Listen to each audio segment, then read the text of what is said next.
For generations, the American dream promised a simple equation: work hard, play by the rules, and you could build a better life. Homeownership, upward mobility, financial security. It was never guaranteed, but it felt possible.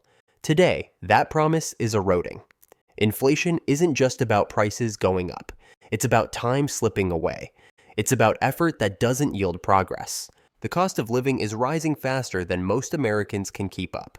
And beneath the headlines lies a deeper question. What happens when a society starts to lose faith in its own economic ladder? Inflation in the US has moderated from the 9.1% peak of 2022, but core essentials remain stubbornly expensive.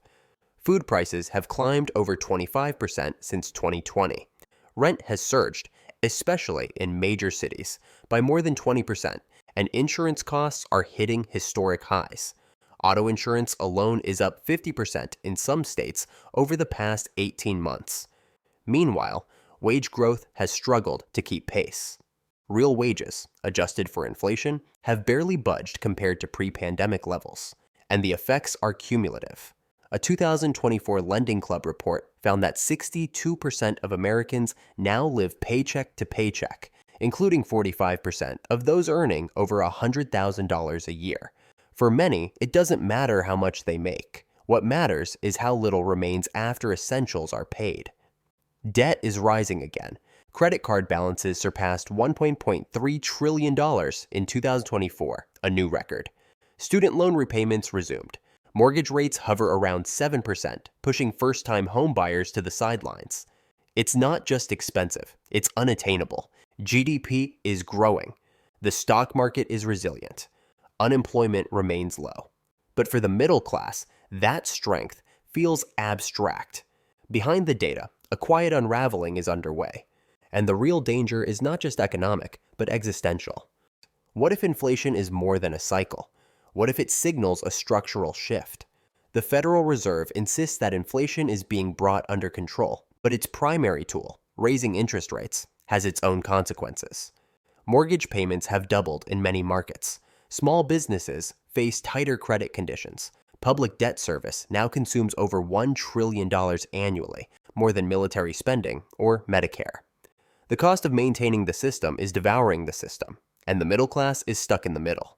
It doesn't receive subsidies like the poor, nor does it benefit from asset inflation like the wealthy.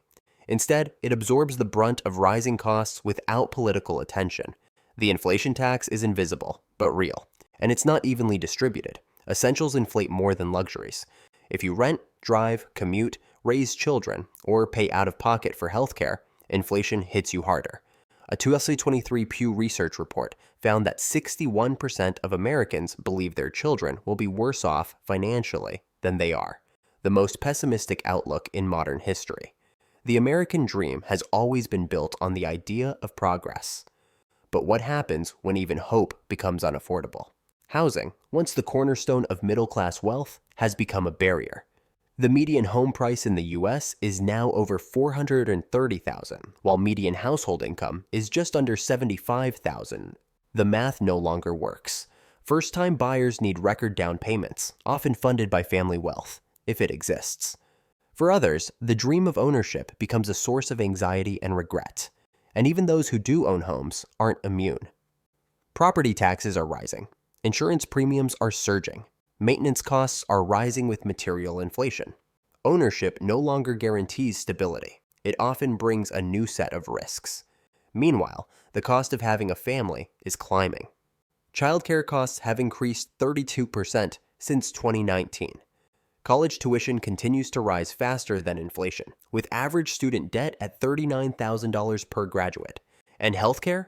A family of four now spends nearly $31,000 a year on average for employer-sponsored coverage, according to the Kaiser Family Foundation. These aren't luxuries. These are life essentials. And for many, they're becoming out of reach. But perhaps what's most unsettling is the subtle shift in expectations. Young adults no longer plan to own homes. They delay marriage, children, and savings. Retirement feels like a fantasy. A growing number of workers rely on side gigs to survive. Even dual-income households feel stretched, and beneath it all, a quiet resignation is growing. Not outrage, just fatigue. So, how did we get here? Some blame excessive stimulus during the pandemic. Others point to corporate price gouging or supply chain fragility. In truth, it's a mix. Fiscal expansion, monetary easing, deglobalization, and rising energy costs all played roles. But one trend remains consistent: the erosion of purchasing power and the concentration of wealth. Since 2020, the top 1% of Americans have captured over 30% of all wealth gains, while the bottom 90% have lost relative ground. The stock market boomed, but only 10% of Americans own 89% of equities. Inflation, for them, is tolerable because their assets inflate too. But for those without capital, rising prices feel like sinking sand. And when upward mobility stalls, so does trust in the system. Historically, inflation has toppled governments and rewritten social contracts. It doesn't have to reach hyperinflation to be dangerous. Slow erosion can be just as destructive because it's harder to see. You don't wake up one day and realize the dream is gone. It fades until one day people stop reaching for it. And yet, it doesn't have to be this way. The US still has immense resources, human capital, and global influence. But it needs a course correction. That starts with policy, reducing structural barriers to housing, reforming tax codes that favor speculation over work, strengthening regional economies, and investing in productivity, not just spending. It also means transparency, acknowledging that headline inflation data doesn't capture lived reality. Real solutions begin with real measurements. It also means rebuilding economic freedom. When people can build, own, and innovate without unfair friction, prosperity tends to follow. We've seen it before. The internet era, for all its flaws, allowed millions to create new incomes. Decentralized tools like crypto, remote work, and digital marketplaces may offer escape hatches if they remain open and competitive. But ultimately, the future of the American dream depends not just on economics, but on culture. It depends on whether society values ownership, stability, and long-term thinking. Whether families are seen as investments or liabilities. Whether the system rewards effort or just proximity to power. These questions are bigger than CPI reports. They go to the heart of who we are and what we believe is possible. Inflation is a signal.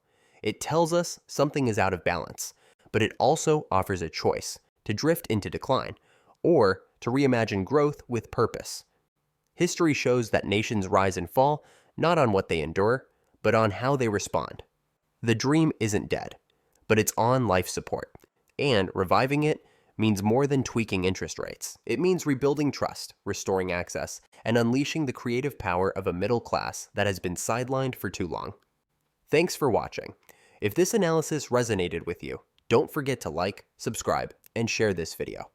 Let us know in the comments, is the American dream still alive where you live?